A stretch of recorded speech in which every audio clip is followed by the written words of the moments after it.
Sana sinating pandemic daw misabay usab ang mga tao sa kabaguhan aron makasugakod sa hagit sa kinabuhi. Sama sa mga gwardya sa Basilika nga naka-full PPE nga musugat sa mga manimbahay nga musulod sa simbahan. Sayra nato ang kasika sa mga tao nga misagop na sa gitawag nga new normal. Pinaagi nining report.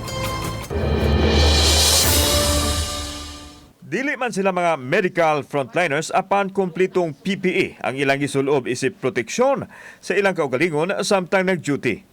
Sila ang mga security guard sa Basilica del Santo Niño nga musugat sa mga tao. Sa dili pa musulod ang mga dibuto, kinahanglang isanitize ang ilahang kamot. Dayon magpakuha og temperatura gamit ang thermal gun.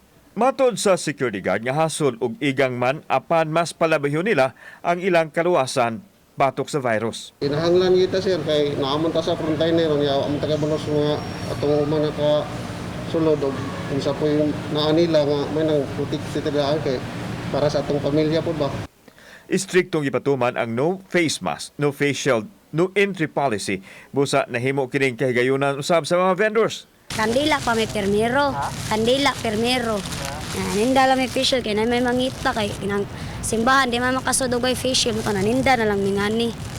Samtang naabtan namo og kining candle vendor nga nagsaya og sinulog sa usa sa mipalit og kandila. 5 ka buwan nga wa sila income og balik na usab sila karon nga bisan gamay man ang kita, igo na kining makabuhi sa pamilya. Okay lang sir, sa makabadlag bugas. Silang tanan miingon nga ning panahon na aron mabuhi gikinahanglan nilang manginabuhi. Kauban si Marlon Milgaso, ako si Alan Domingo. Balitang Bisdak.